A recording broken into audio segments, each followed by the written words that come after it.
ರೈಲು ಇನ್ನೂ ಚಲಿಸುತ್ತಲೇ ಇತ್ತು. ಜನರು ಬಾಗಿಲಿನ ಬಳಿ ರಾಡ್ಗಳನ್ನು ಬಿಗಿಯಾಗಿ ಹಿಡಿದುಕೊಂಡು ನಿಂತಿದ್ದರು.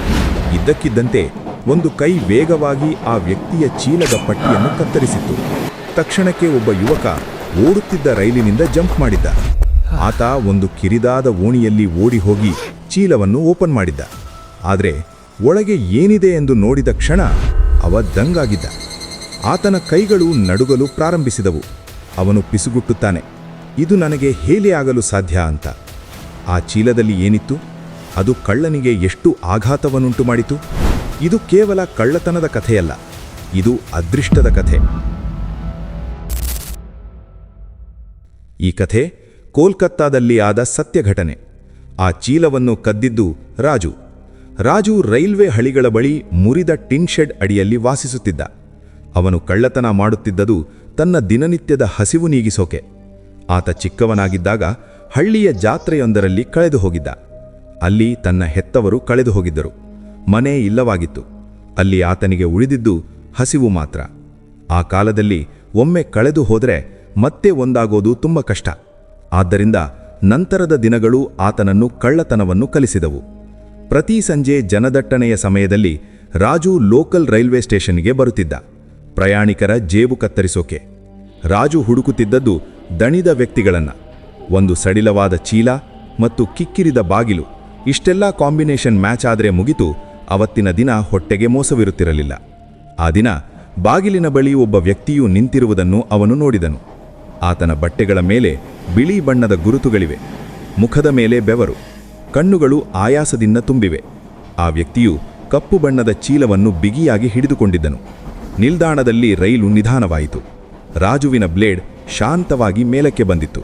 ತಕ್ಷಣಕ್ಕೆ ಚೀಲದ ಕೈ ಕತ್ತರಿಸಲಾಗಿತ್ತು ಮತ್ತು ಆ ಕಳ್ಳ ಅಲ್ಲಿಂದ ಓಡಿ ಹೋಗಿದ್ದ. ಒಳಗಿದ್ದ ವ್ಯಕ್ತಿ ಅರೆ ನನ್ನ ಚೀಲ ಅಂತ ಜೋರಾಗಿ ಕೂಗಿದ್ದ. ಆದರೆ ಅಲ್ಲಿದ್ದ ಜನಸಾಂದ್ರತೆ ಮತ್ತು ರೈಲಿನ ವೇಗ ಯಾವುದಕ್ಕೂ ಅವಕಾಶ ಕೊಟ್ಟಿಲ್ಲ. ರಾಜು ಒಂದು ಕಿರಿದಾದ ಗಲ್ಲಿಯಲ್ಲಿ ಓಡಿ ಬೇಗನೆ ಚೀಲವನ್ನು ತೆರೆದನು. ಆತ ಹಣದ ನಿರೀಕ್ಷೆಯಲ್ಲಿದ್ದ. ಆದರೆ ಒಳಗೆ ಅವನು ನೋಡಿದ್ದು ಟಿಫಿನ್ ಬಾಕ್ಸ್, ಕೆಲವು ಮಡಿದೇರುವ ಬಟ್ಟೆ ಮತ್ತು ಒಂದು ಹಳೆಯ ಫೋಟೋ ಫ್ರೇಮ್. ಹಣವಿಲ್ಲವೇ? ರಾಜುಗೆ ಸಿಟ್ಟು ಬಂತು. ಆತ ಆಸಕ್ತಿಯಿಲ್ಲದೆ ಫೋಟೋ ಫ್ರೇಮನ್ನು ಎತ್ತಿ ನೆಲಕ್ಕೆ ಹೊಡೆಯೋಣ ಅನ್ನುವಷ್ಟರಲ್ಲಿ ಅವನ ಹೃದಯವು ನಿಂತು ಹೋಯಿತು. ಆ ಫೋಟೋದಲ್ಲಿದ್ದದು ಹಳ್ಳಿಯ ಮನೆಯ ಮುಂದೆ ಚಿಕ್ಕ ಹುಡುಗನೊಬ್ಬ ತನ್ನ ಹೆತ್ತವರೊಂದಿಗೆ ನಿಂತಿರುವುದು. ಆ ಹುಡುಗನ ಮುಖ, ಅದು ಬೇರೆ ಯಾರೂ ಅಲ್ಲ, ರಾಜು ತನ್ನ ಹೆತ್ತವರೊಂದಿಗೆ ನಿಂತಿರುವ ದೃಶ್ಯ. ಹುಬ್ಬಿನ ಹತ್ತಿರ ಅದೇ ಸಣ್ಣ ಗಾಯ. ರಾಜುವಿನ ಉಸಿರು ಭಾರವಾಯಿತು. ಅವನ ಮನಸ್ಸಿನಲ್ಲಿ ನೆನಪುಗಳು ಹರಿದಾಡಿದವು. ಹಳ್ಳಿಯ ಜಾತ್ರೆ, ವರ್ಣರಂಜಿತ ಆಟಿಕೆಗಳು. ಒಂದು ಕೈ ಅವನನ್ನು ಹಿಡಿದುಕೊಂಡಿದೆ. ತದನಂತರ ಆ ಜನಗದ್ದಲ ಅವರನ್ನು ಬೇರೆ ಮಾಡಿತ್ತು. ನಂತರದ ದಿನಗಳಲ್ಲಿ ನಿಲ್ದಾಣದ ಪ್ಲಾಟ್ಫಾರ್ಮ್ಗಳಲ್ಲಿ ಮಲಗುವುದು, ಆಹಾರಕ್ಕಾಗಿ ಭಿಕ್ಷೆ ಬೇಡುವುದು, ಇದೇ ಬದುಕಾಗಿತ್ತು. ಯಾರೂ ಹತ್ತಿರ ಸೇರಿಸುತ್ತಿರಲಿಲ್ಲ. ಹಣವಿಲ್ಲ. ಸಂಬಳಕ್ಕೆಂದು ಕೆಲಸಕ್ಕೆ ಸೇರಿದ ಎಲ್ಲೂ ಚಿಕ್ಕ ಹುಡುಗ ಅಂತ ಸಂಬಳ ಕೊಡುತ್ತಿರಲಿಲ್ಲ. ಬದುಕು ಉಳಿಯಲು ಕಳ್ಳತನದ ಮಾರ್ಗವೇ ಸೂಕ್ತವೆನಿಸಿತು. ಆತ ಫೋಟೋವನ್ನು ಹಿಂದಕ್ಕೆ ತಿರುಗಿಸಿದ. ಅಲ್ಲಿ ನೀಲಿ ಶಾಹಿಯಿಂದ ಬರೆಯಲಾಗಿತ್ತು, ನನ್ನ ಮಗ ರಾಜು ಅಂತ. ರಾಜು ನೆಲಕ್ಕೆ ಬಿದ್ದನು. ನಾನು ಕಳ್ಳತನ ಮಾಡಿದ ವ್ಯಕ್ತಿ. ಆತನ ಕಣ್ಣೀರು ಉಕ್ಕಿ ಬಂತು. ಇಲ್ಲಿ ಮೊದಲ ಬಾರಿಗೆ ಕಳ್ಳನಿಗೆ ನಾಚಿಕೆಯಾಗಿತ್ತು. ಮರುದಿನ ಅದೇ ನಿಲ್ದಾಣ, ಅದೇ ಸಮಯದಲ್ಲಿ ಆ ವ್ಯಕ್ತಿ ಮತ್ತೆ ಅಲ್ಲಿಯೇ ನಿಂತಿದ್ದ. ಈ ಬಾರಿ ಆತ ಹೆಚ್ಚು ದಣಿದಿದ್ದಂತೆ ಕಾಡುತ್ತಿದ್ದ. ಮುಖ ಬಾಡಿ ಹೋಗಿದೆ. ತನ್ನ ಜೊತೆ ಮಗನ ನೆನಪಿಗಾಗಿ ಇದ್ದ ಒಂದೇ ಒಂದು ವಸ್ತು, ಅದು ಫೋಟೋ ಮಾತ್ರ. ಅದೇ ಇಲ್ಲವಾಯಿತು ಅಂತ ಮನಸ್ಸಲ್ಲೇ ಕೊರಗುತ್ತಿತ್ತು ಆ ಹಿರಿಯ ಜೀವ. ಈಗ ಅವನ ಬಳಿ ಚೀಲವೇ ಇರಲಿಲ್ಲ. ಇದ್ದದ್ದು ಭರವಸೆ ಮಾತ್ರ.